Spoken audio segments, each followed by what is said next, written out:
In what ways did colonial elites attempt to prevent marginalized groups in colonial society, such as American Indians, enslaved individuals, indentured servants, poor whites, from making common cause against them?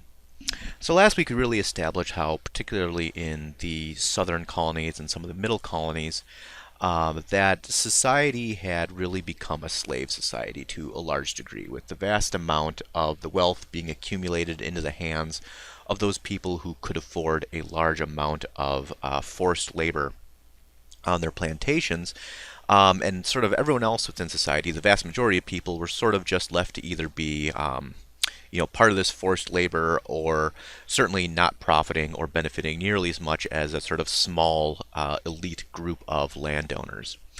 And moving into our time period that we're going to be discussing today, you really see these colonial elites who are, for the most part, in control of the colonial governments and local and the entire colony, uh, taking more actions to try to solidify their positions of power. Now, some of these are conscious, some of these are unconscious, but ultimately, it all comes together to develop some pretty entrenched systems that are going to have very long-lasting implications. And some of the things that are going to prompt these measures are going to be like events like the Bacon's Rebellion, which we talked about last week, how there was this sort of combination of poor white farmers and frontiersmen combining with some enslaved individuals. Still lots of hostility towards American Indians in that uprising, but also a lot of the anger being directed to the colonial elites of Virginia. The Stono Rebellion, another perfect example of an event that is going to have a really large ripple effect as far as creating a lot of fear amongst the colonial elites that there is a possibility, as more and more enslaved individuals are being imported and utilized in their colonies, to some degrees becoming the majority of people in the colonies, that there is a real potential for uprising and revolt and rebellion against them. So one of the main tactics that eventually is going to be used is trying to make sure that all these varying groups that aren't necessarily being well served by the current sort of status quo are going to be isolated from one another. Isolation sort of becomes key. Because when there is contact, oftentimes the end result would be, if it wasn't outright rebellion, at least people choosing to leave colonial society for these other locations. For example, you see lots of examples of enslaved individuals from Africa escaping and joining American Indian groups. Large portions of the American Indian groups in Florida eventually are going to be comprised of people of ancestry from escaped slaves from the southern colonies. As well as just either poor white individuals or indentured servants, also essentially just running away, leaving colonial society for American Indian society, which a lot of them considered sort of a better deal for them in the long run. So, ways to try to start isolating the American Indians from these other groups was to, of course, continually put pressure on American Indians and continually to push them sort of farther west, away from the zones that Euro-Americans were trying to move into and settle into. Passing just simple laws prohibiting enslaved individuals from traveling in Indian land or Indian country. Sometimes recruiting, or not sort of recruiting, but forcing black people to and black enslaved individuals to pick up weapons and fight against American Indian groups in some of the wars which we're going to be talking about in the next question. And also continuing to push poor white farmers and so forth farther and farther into that frontier region, making sure there was going to be a lot of animosity and hostility between these whites who do not own or control as much land and have as much political power, and American Indian groups, and trying to make sure that those two groups are going to always sort of be hostile to one another, making it much harder for there to be some sort of union between the two. If they make it seem like their interests are directly opposed, even though if perhaps they might not be. Another aspect of this was trying to find ways to separate enslaved individuals from everyone else. So you see the creation of more draconian laws regulating enslaved individuals' ability to move around freely, making sure that they're going to have to be sort of accompanied by A white individual. We saw that in the slave codes, remember, that we looked at in last week's document exercise. So making sure that there's going to be very little chance for either enslaved individuals on their own to meet up from various plantations to ferment larger rebellions, or for them to potentially meet up with American Indians, escape, and so forth. Another big trend was to limit the amount of manumission. Essentially, manumission just means freeing an enslaved person, giving them their freedom, so they can sort of live out the rest of their life as a free person. That starts becoming much more frowned upon by this sort of elite society, that you're not supposed to free your slaves, you're supposed to sort of keep them for their entire life, with the express purpose of trying to make sure there's going to be a very small free black population around that can potentially make common cause with enslaved individuals and ferment those rebellions and so forth. There's also going to be all sorts of laws forbidding marriage between white individuals and American Indians, people of color, the enslaved individuals, trying to make sure that there was going to be no sort of métis class. If you want to think of like how the French eventually create this class between white individuals and American Indian individuals, or something similar to what you see happening in some other of the Caribbean colonies, where there's a much larger class between enslaved individuals and white individuals who sort of have a separate class in society. They want to make sure that there's not going to be a class like that that can once more potentially make a common cause between people of different racial or ethnic or cultural groups within society. So once more, isolation is one of the big keys that you see happening. The other real big aspect that you're going to see developing is a move towards sort of the standardization of racism and racial attitudes. Early on in slavery, I would say certainly the idea of putting non-white individuals into slavery, that was always sort of justified due to some sort of racial justification and background. But early on, it was more an attitude of apathy towards other people's suffering than, I would say, a real dislike of black individuals that led to this.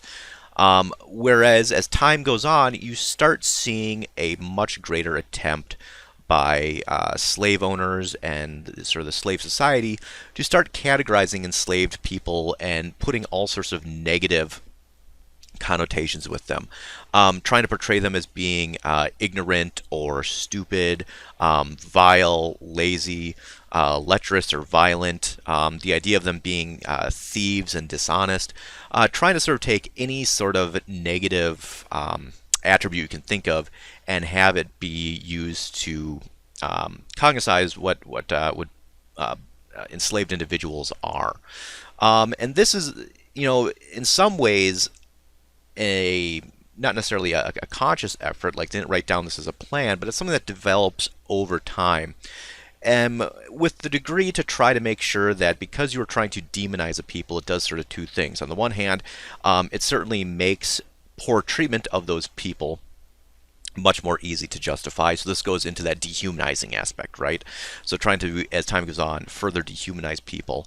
And also, it's going to, try to put pressure on and make sure that poor whites or other whites within society always have this idea and this perception that they are better than enslaved individuals. And no matter how tough their life might be, at least they're not enslaved individuals, and at least, they're not thought of on the same level with all these sort of negative connotations being associated with them.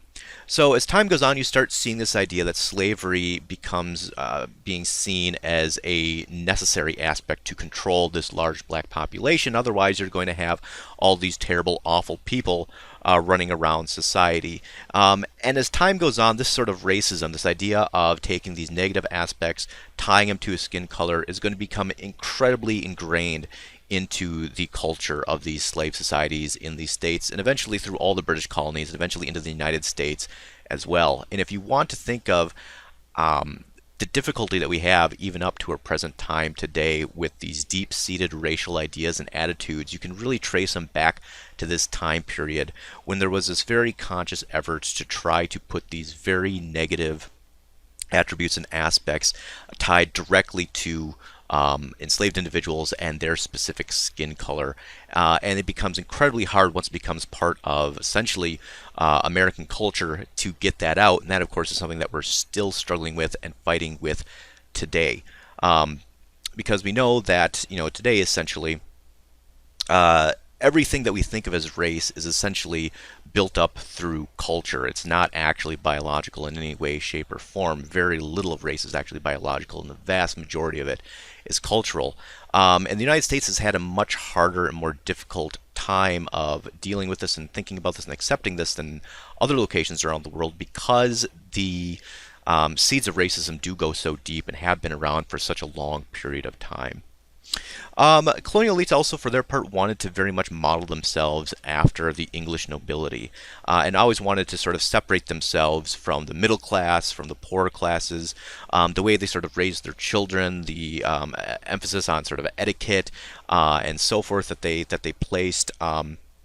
And definitely wanting to try to also use what there was of a middle class as a buffer. So trying to give them just enough attention and just enough profit so that they would essentially align their values and their success with the upper class, and once more not make common cause with anyone else within society is yet another tactic that is being used here to make sure that for most of the colonial period and eventually into the early republic period of the United States, these sort of elite colonial individuals are going to be holding the vast majority of power and sway within the colonies, and it's going to be very hard to fight back or rebel against them, and such pushback is always going to be a very uphill climb, an uphill battle for those attempting to push back against the structure which was created. Compare the various wars between American Indians and Europeans described in this section, such as the Natchez War, Tuscarora War, Yamasee War, Fox War, etc. What similarities do you notice between these conflicts, and what evidence do they provide of how the relationship between Europeans and American Indians was evolving? And a lot of you did a very good job pointing out that the causes of these wars all seemed very similar. They were all caused by either the enslavement of American Indians or attacks upon their villages, such as the Yamasee War, or land incursions, such as the Natchez War or the Tuscarora War, or some sort of negative pressure being applied to American Indian groups, which in some way, shape, or form was making them strike out at European or colonial forces. And in all these cases, also, you see a certain amount of early success on the part of American Indians that unfortunately soon sort of gets reversed. For example, very similar to the Pueblo War we talked about last week, how these sort of acts of anger and violence, while it seems in the beginning to sometimes be successful and they'll, push back to a certain degree, that success is usually fairly short-lived. And one of the biggest reasons in all these cases that once more, you did a very good job pointing out, was the difficulty for American Indian groups to unite. That there certainly was not a united front between the American Indians, and it was very much individual tribal groups or cultural groups, all sort of acting in their best interests. And in most of these cases, if not all of them, it was an alliance between a different American Indian group and the Europeans that ultimately puts the most pressure on those trying to fight back. And some people sort of found this very strange, that there wasn't more cooperation, and that these various tribes were so willing to sort of turn against one another.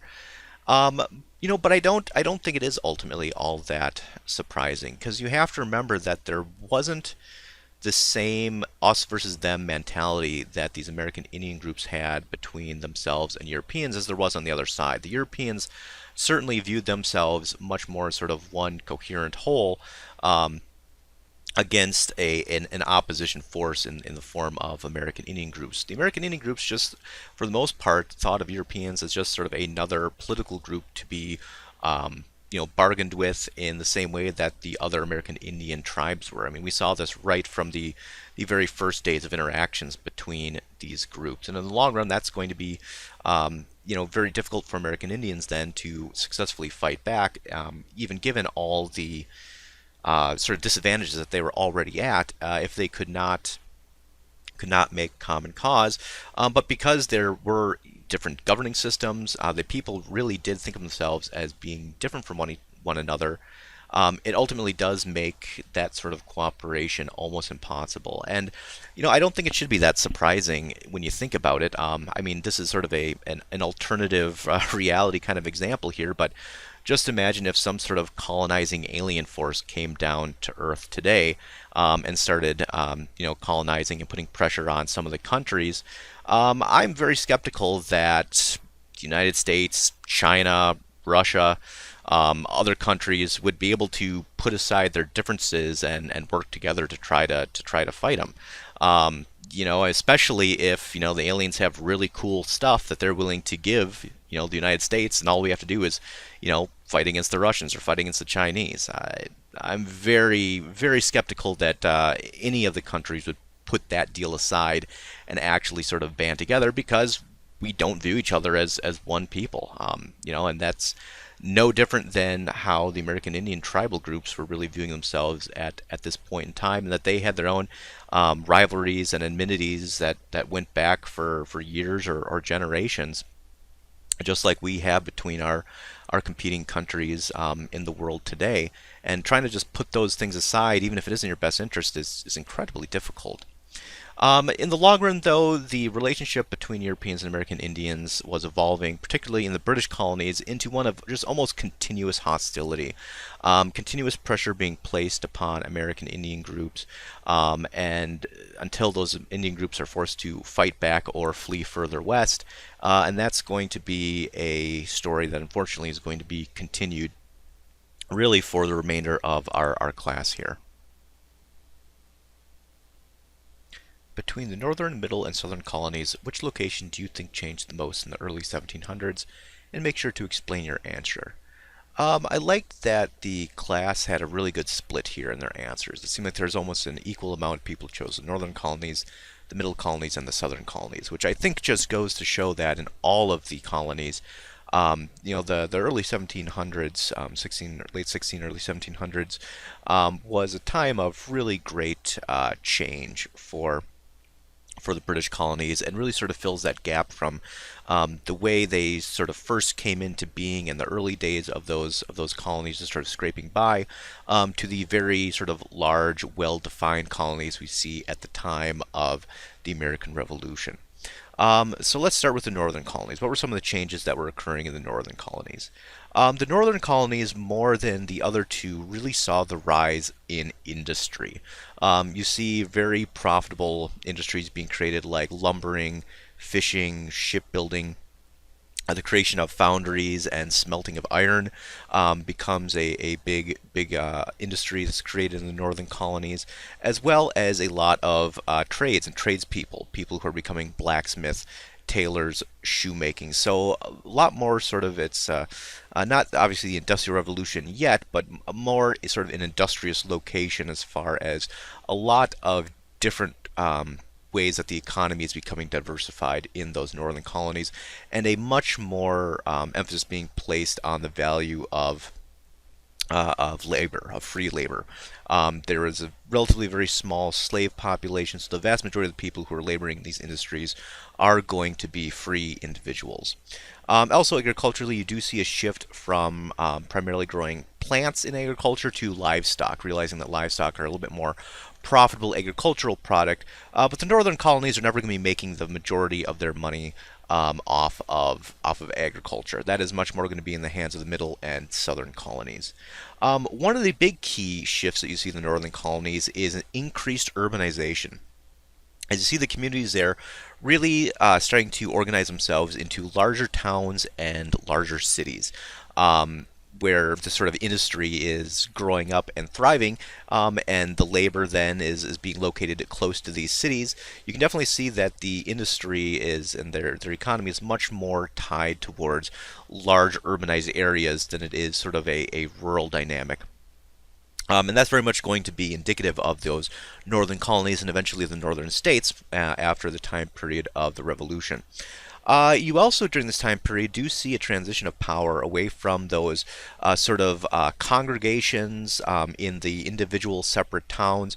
Remember the idea of congregationalism from the early Puritans and Protestants was sort of that each town would have very sort of closely tied government with the church, and that sort of leaders of that church would then sort of lead and run the town. There's going to be a transition away from that towards more established colonial governments, which are primarily going to be comprised of wealthy merchants, people who are profiting themselves from the rise of this industry, tradesmen, people who are have found businesses that they are profiting off of. They are primarily going to be the ones now who are fulfilling these colonial governments and having the majority of the political power. And while there certainly is still going to be a decent amount of prestige and sway in the religions and the congregations, it's certainly nothing what it was compared to the very beginnings of the colonies in the north, which were very much sort of centered around that very close idea, as we saw in our discussion questions a few weeks ago. Some people chose the middle colonies, really as showing how agricultural expansion was very important there, particularly the growing of wheat, as well as a very large flour milling industry, as the middle colonies really kind of become the breadbasket of the Americas. Not only sending their wheat to and their flour to the other colonies, but also down to the Caribbean as well, and definitely helping to feed a large amount of the colonies. You also see an increase in immigration, particularly from Germans and Scots-Irish into the middle colonies. So the first sort of big wave of immigration is hitting during this time period, and the location and destination for a lot of them is going to be the middle colonies, particularly because there's a little bit more land in the middle colonies. There is not sort of as close a geographic proximity between the colonies themselves and American Indian groups in the middle colonies, so there's a little bit more room for those immigrants to spread out and try to claim some land for themselves, which for a lot of the immigrants coming in, that was their main goal. Also, there's going to be a lot of economic developments in the middle colonies. A very active sort of shipping industry is built up in the harbors and the towns along the coast. And with that shipping industry, you see industries such as insurance, ensuring the shipping that is occurring, as well as law, sort of legal matters around international shipping, also sort of growing into their own sort of prevalence in these middle colonies cities. The southern colonies, for their part, you definitely see the largest population increase in the southern colonies, because you really see increase in all sort of three ways that people are coming to the Americas. There's sort of natural increases of people who are already living there, having children. You see the importation of even more enslaved individuals from Africa, and you also see the increase in immigration coming from Europe. So the southern colonies population really starts booming. And even though the cities are larger in the north, the overall population is larger in the south. But you have to remember, a lot of that population is going to be people who are essentially in forced labor, enslaved individuals, and people who do not have their own freedom. And really, the southern colonies during this time period, you see the cementation of cash crops as being sort of the king. There's more exports from the southern colonies and even the northern colonies, despite all those sort of great industries which are forming. The majority of the exports coming from the colonies are still going to be these cash crops that are being grown in the southern colonies. We already talked about sort of the rise of the elite class in the South and sort of how much they had sort of secured their position. And partially due to that, you really see the southern colonies becoming much more rural communities. All these plantations took up a lot of land, and even though there were a relatively small amount of these sort of elite landowners, they controlled the vast majority of the land. So they were very much spread out. They developed these real large mansion estates that they would live on, once more trying to sort of emulate the way that the landed aristocracy lived in Great Britain. And you definitely see the development of much smaller towns and cities in the southern colonies as opposed to the northern colonies. So despite having a larger population, it's a population that's sort of much more spread out and much more rural in those southern locations. But overall, once more, great job making comparisons of all the various ways that these colonies developed throughout this time period. So looking at the map 4.4, the economy of British North America, then answer the following questions. So in what ways does the map depict the ways in which the colonies were developing economically in the 1700s? What evidence do you see of the various regions and colonies were diversifying their economic systems? And what social, cultural, and political impacts do you think these economic differences were having?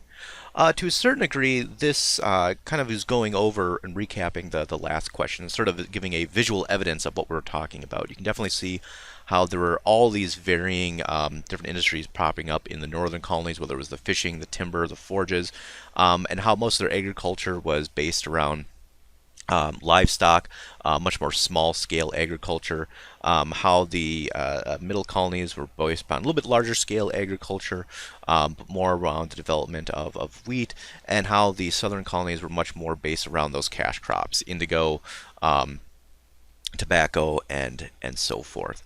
And you definitely see how they're very sort of regionally focused, depending on what portion of the map you are looking at. And of course, these are all going to have social, cultural, and political impacts that we're seeing. We talked about sort of how the southern colonies have definitely developed this very entrenched slave system. And while a lot of those attitudes are going to be transferred to other locations in the colonies, because they are all essentially going to be allowing slavery at this point in time, really in the southern colonies they double down on this and definitely make it a very central hallmark of the culture which is developing. Also, there's a difference between sort of the ideas which are developed around work in both locations. In the northern colonies, where there's sort of this varying degrees of industry and thriving craft and trade industries, there's going to be a much more higher sort of precedent being put and value being put on individual labor, how working hard, earning money is sort of a real ideal that these northern colonies are going to be sort of focused on. In the southern colonies, because these very wealthy plantation owners are going to try to be sort of emulating the aristocracy in England as close as they can, labor takes on a very negative connotation. They're not supposed to be doing their own work, right? That's what they have these enslaved individuals to do. They're supposed to be overseers, and beyond that, they're supposed to have time for sort of enjoying, the fruits of other people's labor. It's supposed to have their free time. They're supposed to be sort of having this high culture, which is being developed in these southern colonies, and it would be sort of looked down upon for them to be doing a lot of their own sort of work and a lot of their own manual labor.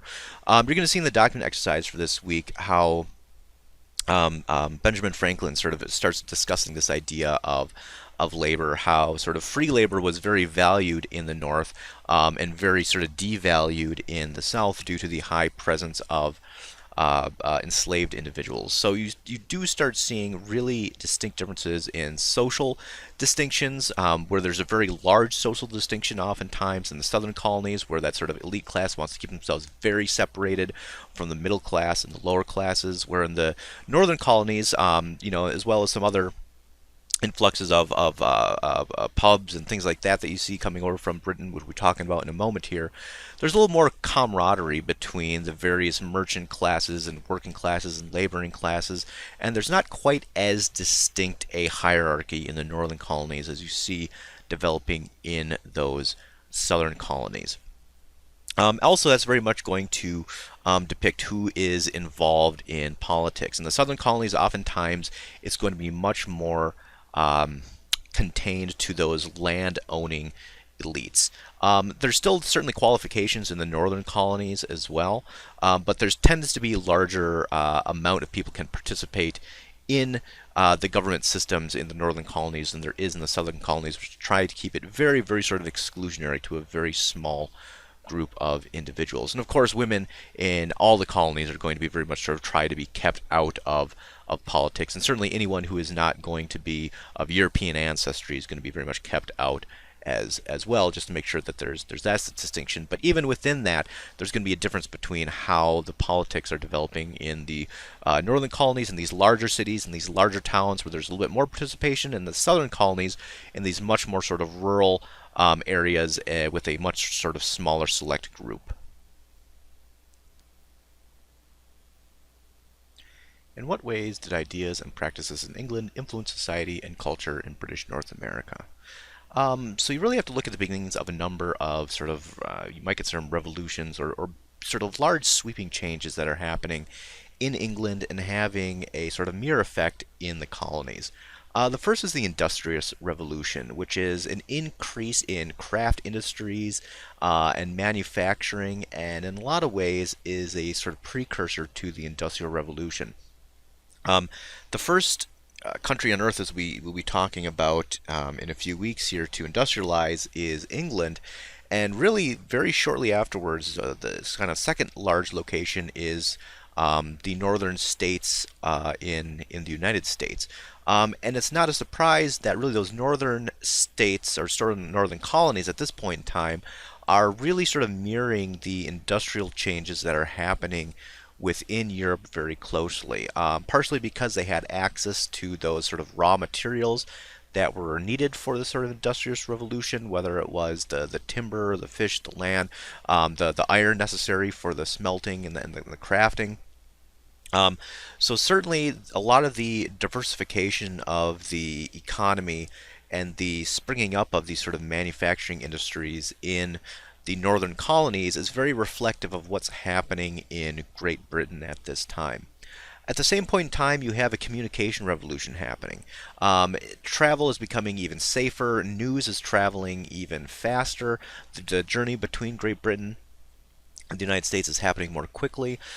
So it's a lot easier for those in the colonies to keep up with what's happening back in Great Britain. Sometimes just being, a few weeks or a month behind, so that information is going to be traveling a lot quicker. Goods are going to be traveling a lot quicker. It's much easier for the colonists to kind of keep up on the fashion and the trends and so forth that's happening in Great Britain, a increased reliability and standardization of mail both between the colonies and between Great Britain and the colonies. So personal letters are coming more regularly, and it's easier to get from one place to another, as well as the rise of newspapers, both in Great Britain and that those coming to the colonies more regularly, as well as newspapers in the colonies becoming very, very important ways for local news to be created and disseminated. Printing businesses become a very important industry in the northern and middle colonies, and of course some in the southern colonies as well. But those sort of local papers become very, very important to pushing information out. And throughout time, as we start getting into in a few weeks here, conflicts forming between Great Britain and the colonies, those sort of local papers and pamphlets and so forth are going to be very important for pushing out information and ideas and sort of propaganda to try to get everyone on board in the same page during the build-up to the revolution.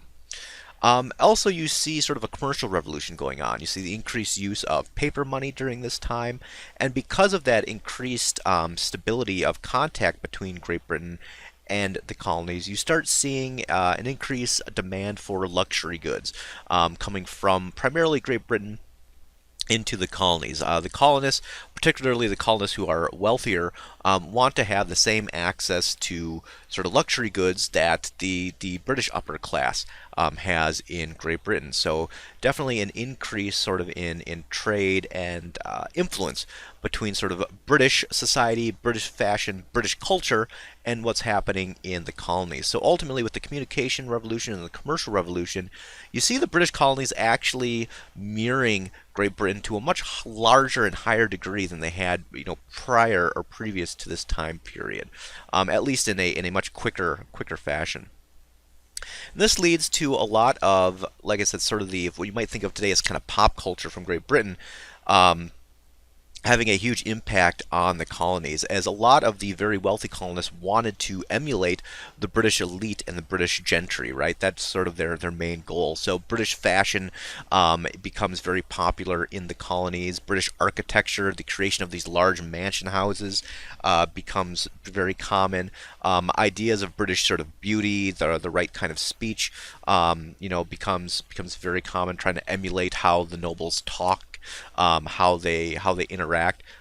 Courtesy books is an example of how they're trying to train and raise their children to sort of be these sort of into sort of a noble culture. The idea of having a standard sort of tea time and how popular tea was is very much transferred from Great Britain to the colonies. Those are all ways that you'd certainly see that communication revolution influencing how the some people who have the means for it are sort of organizing themselves and thinking and conceptualizing themselves. It's important to note, though, that the British elite always viewed themselves as being still above the colonists, that they always sort of saw these attempts by the colonists to emulate them. It's sort of comical. It's kind of, oh, isn't that cute how they're trying to be sort of noble like we are, but we know that we're sort of the real thing. And ultimately, that's going to sort of drive a wedge between the elites in the colonies and the elites in Great Britain, because the colonies always sort of seem like they are being mocked or not being taken as seriously as they would like to, because certainly while the sort of elite planters and merchants and the colonies see themselves as sort of the largest fish in their pond, the people and the elites back in Great Britain sort of say, well, that's still a very small and insignificant pond compared to the entire British Empire, and we're sort of the real deal. And that's ultimately going to cause a lot of conflicts between these groups as time goes on. Other sort of imports from Great Britain that are going to have a large impact: the popularity of taverns and coffee houses as sort of gathering places and places where news and ideas and opinions and goods deals are made, sometimes those are locations where mail is sent. All this is going to sort of expand on that communication revolution and also help form tighter bonds within the people living in the colonies. And of course, these taverns and coffee houses are going to be most popular in urbanized areas, which is why they're going to be a little bit more popular and a little bit more common in the northern and the middle colonies, whereas in the rural colonies, theirs are going very much, because they are so oftentimes spread out, somewhat less common, and not quite as influential or impactful as you see them in those other locations. Because of some of these changes too, you also see an increased marginalization in women. Women having less access to legal authority and legal power, being entered in wills far less often. Having a less legal footprint, owning fewer businesses, and while they had always very much been kept out of sort of that public sphere as much as possible, you see it only sort of heightening as time goes on, and that's also going to be mirroring what is happening in England and England society as it's becoming sort of just as sort of entrenched in its patriarchal practices as the colonies are. So, going over our document here by Benjamin Franklin, I think this is a very telling document in a lot of ways and touches on a lot of different points of what we were discussing for our chapter today. And in general, in this document, Benjamin Franklin essentially is making a couple of arguments and wants a couple of things from Great Britain as it relates to their relationship with the colonies.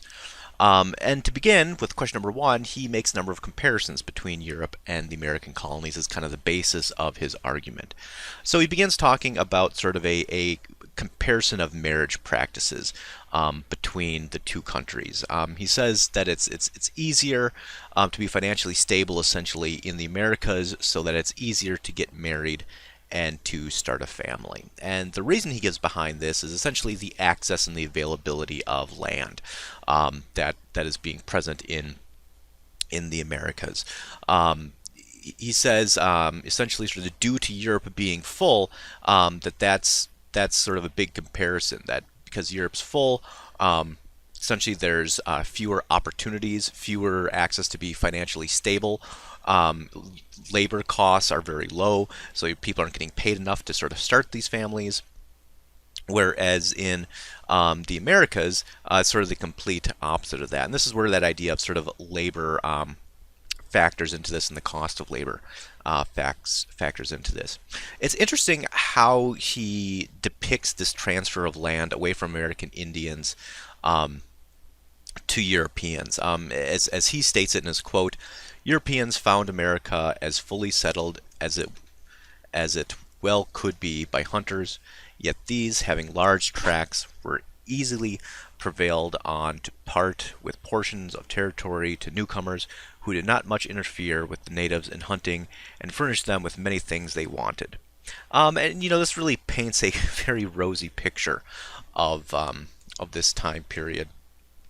And one that is not, certainly from what we've learned, not entirely accurate. That certainly there were some examples of sort of peaceful transfers of land between Europeans and American Indians, and particularly writing from Pennsylvania, where Benjamin Franklin is living and writing in Philadelphia. There was a longer history, particularly between William Penn and the original sort of Quaker founders of the colony, promoting peaceful relations with American Indians and actually sort of paying a fair share for the land that they were purchasing, which certainly might be reflected here in this answer. Certainly, though, this is going to not be reflective of the way that land is changing hands, as we saw in our earlier answer about the Yamasee War, the Fox War, the Natchez War, and so forth.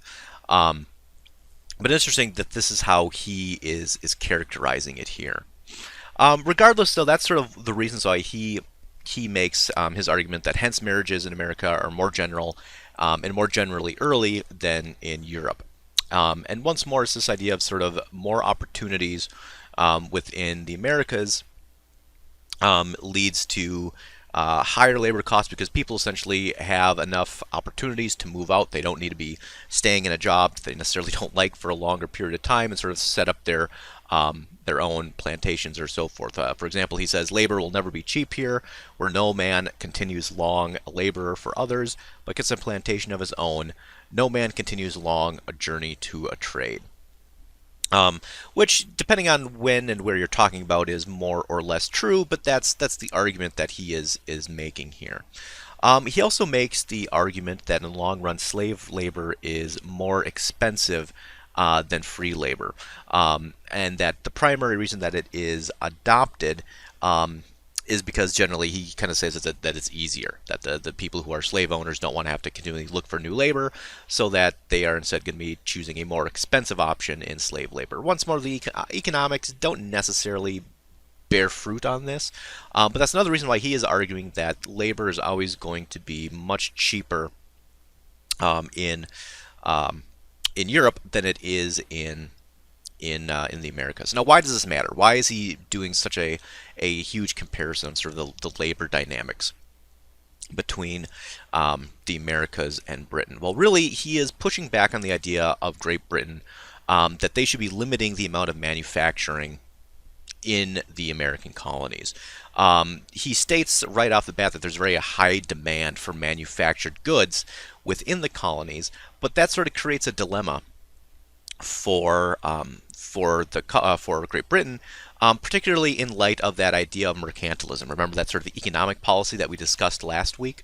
Mercantilism essentially, remember, stated that the mother country always wanted to have a very high level of imports of raw materials from the colony and a very high level of exports in manufactured goods to the colonies. So colonies are supposed to be producers of natural resources, not manufacturers of finished goods, because the mother country wants to be able to sell all of those goods to the colonies, make money off of that, and sort of increase that sort of hard currency stock.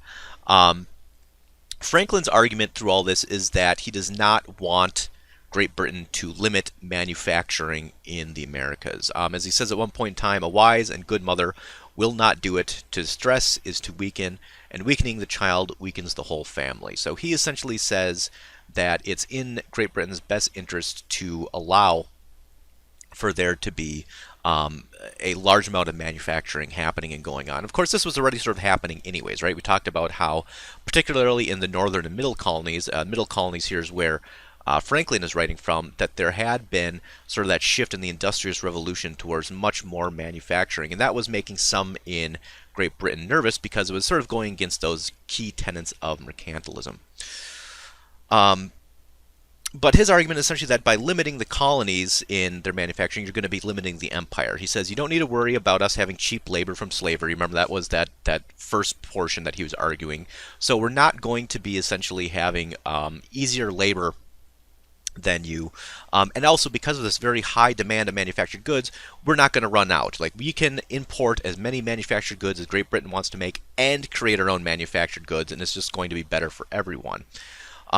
He also goes on to say that um, um, essentially, uh, if you limit the colonies, that sort of limits the empire as a whole. That he sort of goes against those ideas of mercantilism, where you shouldn't make that sort of clear divide between the mother country and the colony as far as who should be doing what. Because he says, if the Spanish Empire starts increasing their manufacturing, or the French starts increasing their manufacturing, and Great Britain falls behind, they're really going to want to have the ability of having a strong manufacturing in the colonies in order to sort of offset that. So he sort of is sort of making a idea that this is going to be better for everyone involved if we have across the empire stronger manufacturing, not just having manufacturing back in Great Britain.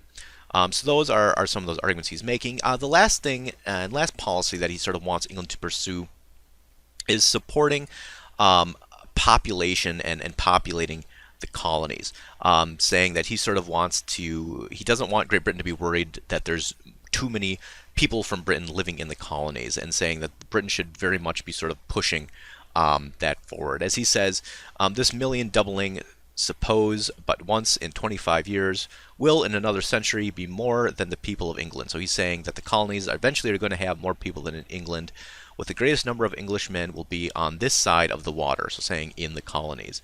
And then he gets really excited about that prospect. He says, what an ascension of power to the British Empire by sea as well as land. What increase of trade and navigation. What numbers of ships and seamen. So he thinks that the increase of population in the colonies as opposed to Great Britain is only a positive thing. It's not something the British should be worried about. They should not be worried about limiting the manufacturing. They should not be worried about the population increase in the colonies. He's saying that these are all positive things for the British Empire. So those are sort of the main things that he is looking for. And one more thing, of course, is going to be limiting immigration into the colonies by people who are not British, and we'll be touching more about that in question number 4. So looking at question number 3, what types of evidence does Franklin use to make his arguments? He uses demographics. He uses, obviously, the idea of when people are marrying, the increase in population in the colonies, what's behind that. He uses geography. He's explaining why the location in the colonies are providing these sort of extra opportunities for people, sort of natural geography as well as human geography. He talks about economics, right? He's this idea of getting down to labor cost, and why he thinks sort of the large amount of slave labor in the colonies should not be seen as a threat to Great Britain, that does not influence labor costs the way Great Britain thinks that it should. He's using that. And to a certain degree, and particularly in this last portion of his argument we're going to be getting into, he's certainly using a certain amount of sort of racism here to make his argument for particularly why he thinks Britain should be populating the colonies. So that'll sort of move us into question number 4. In what ways does Benjamin Franklin's perspective reflect how race had come to be perceived by whites in the American colonies? And first of all, and this is sort of under his explanation for why slave labor is ultimately more costly than free labor, is talking about sort of how there's all these other associated costs with slavery which aren't sort of readily apparent. Even though you're not paying the labor, you're still paying a lot of sort of extra money around that. And then he throws in this line that says, almost every slave being by nature a thief. And this gets right back to that idea in the first question we talked about in our reflection activities this week, how prevalent these sort of racist ideas had become within the American colonies. We talked about how so much emphasis had been put on trying to sort of link negative attributes, and in this case criminality, to black Americans, or black enslaved individuals at this point in time. And that how hard those are to get rid of it. I mean, the way he throws it out here, it's almost like it's kind of an assumed knowledge, and you can tell that this is a very sort of prevalent thought, a very prevalent idea, which shows you sort of how successful those racist attitudes had become. And this ultimately is going to have incredibly long-reaching impacts. I think it's almost chilling to see how it is used here, because this assumed criminality of black Americans is going to be echoing all the way to the present day, as this attitude has really persisted and has been a huge contributing factor to sort of the construction of the systemic racism and racist systems that we sort of find ourselves surrounded by today. So it's interesting to see. We talked about sort of its first creation, and now, in the later time period, how Benjamin Franklin is certainly providing evidence of it here. And you're going to be seeing much more evidence of this through the abolition era, through the Civil War, and really during Reconstruction, how these attitudes are going to be used to very rigidly try to maintain control of the social structure and power structure in the United States following the Civil War. So just kind of keep an eye on this trend as we go along throughout the semester. Another key here in his arguments, and one of the arguments he is making to Great Britain is sort of this anti-immigration argument, right? Particularly, he is concerned about the amount of Germans who are moving into Pennsylvania, into the colonies. Remember, the Scots-Irish and the Germans were the two largest immigrant groups at this point in time. So at one point he says, why should the Palatine Boers, essentially meaning Germans, be suffered to swarm into our settlements and by herding together establish their language and manners? Why should Pennsylvania, founded by the English, become a colony of aliens who will shortly be so numerous as to Germanize us instead of our Anglifying them? And I think these sort of anti-immigrant sentiments here, once more, are anti-immigrant sentiments you're going to be hearing in almost every generation. You're going to be hearing it about the Irish, you're going to be hearing it about the Italians, you're going to be hearing it about Jewish individuals, people from Eastern Europe.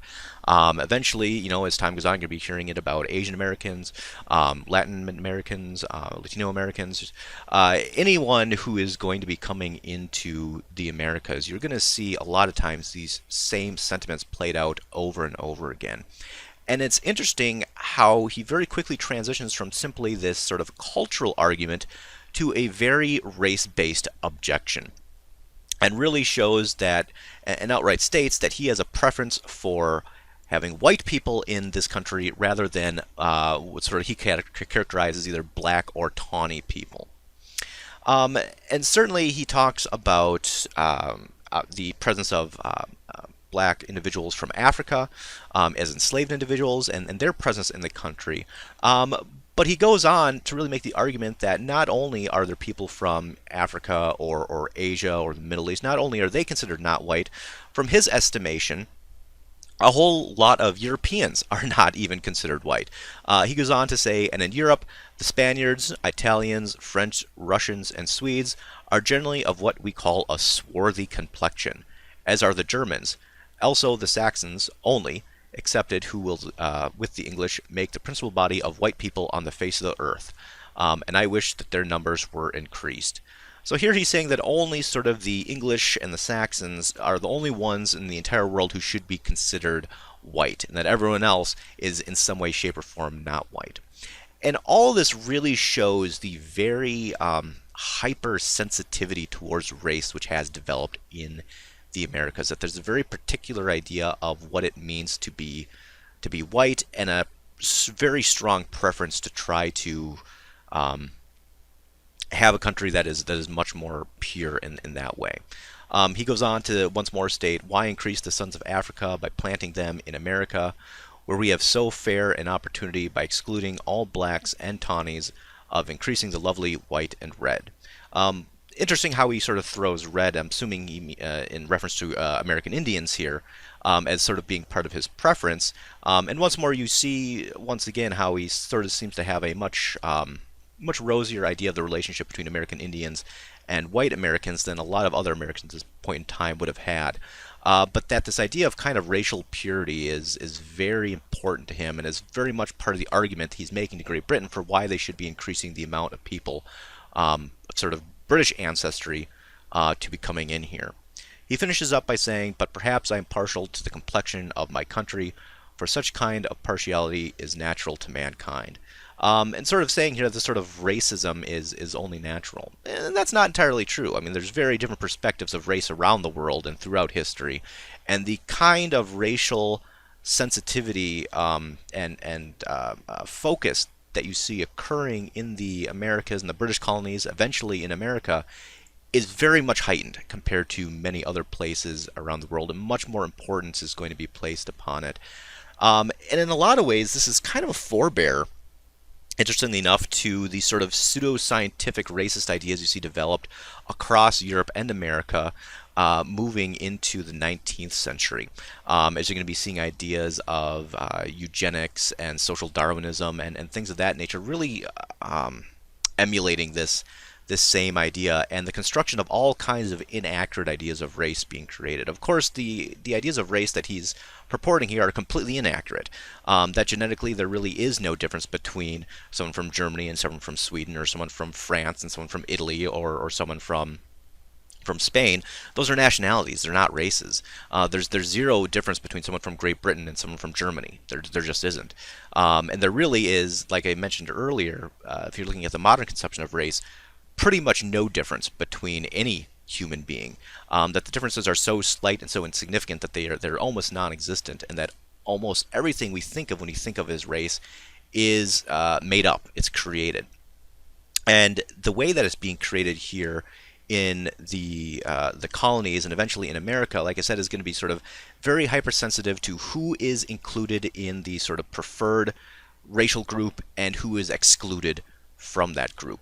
And that's going to be used throughout the history of our country to determine who gets access to wealth, who gets power, who gets access to equal treatment before the law, who does not, and a whole wide range of who is going to be receiving basic human rights and who isn't. And you can really see how ingrained those ideas of racism, which were developed for that sort of purpose of justifying slavery, of separating the various groups within America, ultimately how successful that has been, because that's not something that Benjamin Franklin is consciously thinking about when he is stating these. He's essentially just stating what the sort of overall prevailing thought of his day is, and you can really see how problematic that really is, for the future of the country, and why eventually, our country is going to continue to struggle with this issue of race up to the present day. All right, thank you all very much for your time this week, and have a good one.